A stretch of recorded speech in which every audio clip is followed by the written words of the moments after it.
sei se vocês sabem, vou contar para vocês, né? Eu nasci em Bauru e naquela época toda mãe queria que seu filho não só aprendesse inglês, né, ou francês, mas inglês, e que tocasse o instrumento. Então, no meu caso, me competiu estudar piano. Eu estudei piano. Quando eu vim para São Paulo, acabei me formando no Conservatório Dramático e Musical de São Paulo. Sou um medíocre pianista, mas eu toco o suficiente para me divertir, ponto, né? Funciona para mim como uma terapia. Então acompanhei muito de perto o que aconteceu nesse território, muito especialmente no território dos teclados, dos pianos, né?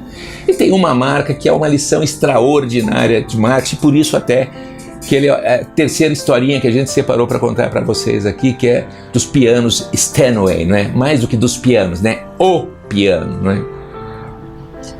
Todo o processo de nascimento dessa empresa é um processo lúdico, não é? Sedutor, né? Inspirador, né? É uma empresa que não começa nos Estados Unidos, não é? Começa na Alemanha, e antes de chegar aos Estados Unidos, a Steinway já tinha fabricado 482 pianos, todos eles numerados e datados, né? Todos eles com um pedigree, com a origem, com a gênese mais que definida e precisa. O primeiro fabricado nos Estados Unidos, na cidade de Nova York, foi o de número 483, né? Hoje esse piano está no Metropolitan Museum of Art, né, no Met, e foi a grande atração da exposição de quando a Steinway completou 156 anos, em 2003, por coincidência, o mesmo ano em que a Harley Davidson completou 100 anos, né? Depois da Alemanha, chega a Nova York e em 1880, depois de já fabricar alguns pianos em Nova York, a Steinway se muda para Long Island e constrói ali uma espécie de vila, a Steinway Village, onde moravam todas as pessoas que trabalhavam na Steinway, né? Uma comunidade onde tinham todos os recursos, onde as pessoas se cruzavam, se encontravam, e cada vez mais o espírito da marca, né? Os compromissos em relação aos princípios, né? Em relação ao brand book da Steinway, eram cada vez mais sedimentados, consolidados e ganhavam uma dimensão cada vez maior, né? Antes de se mudar para Long Island, a Steinway decide criar uma sala específica onde teriam um dos seus pianos e onde pudessem se apresentar os principais pianistas ou concertistas da época, não é?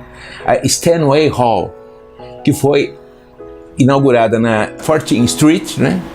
na Rua 14.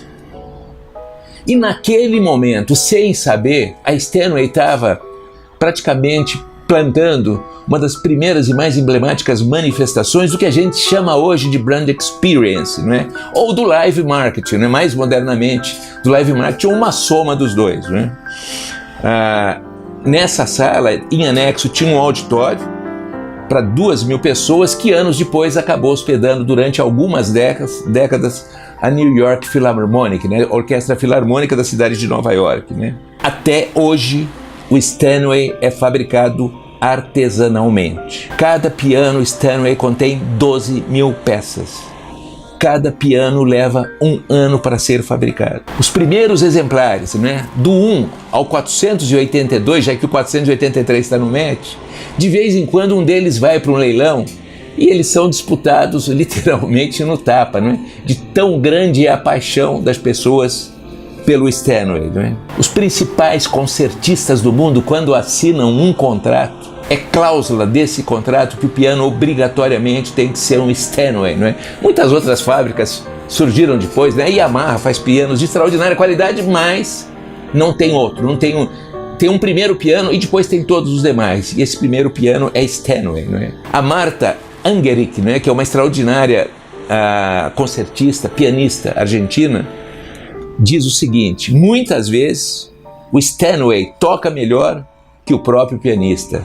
O Daniel Barenboim, também outro extraordinário concertista, também argentino, diz: não é? O único onde consigo exprimir todos os meus sentimentos é num Steinway, não é? E o Michel Legrand, que muitos de vocês conhecem, não é? Um grande compositor, não é? O único piano onde quero ouvir minha música tocada para sempre, não é? Esse é o Steinway, não é? Ele não é uma marca de piano, ele é o piano. seguramente uma das 10 marcas legendárias mais fantásticas já construídas até hoje no chamado marketing moderno, né? Steinway é tão forte, ele está presente em todos os maiores espetáculos que acontecem, que passam pela presença de um piano, que as emissoras de televisão, que as grandes redes americanas, que é a Globo no Brasil, não é?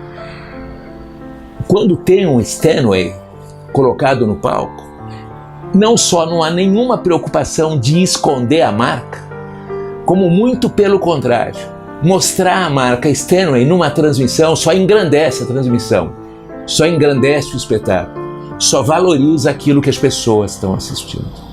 É isso, amigos. Essa é a história de uma marca extraordinária, a marca dos pianos, do piano Steinway.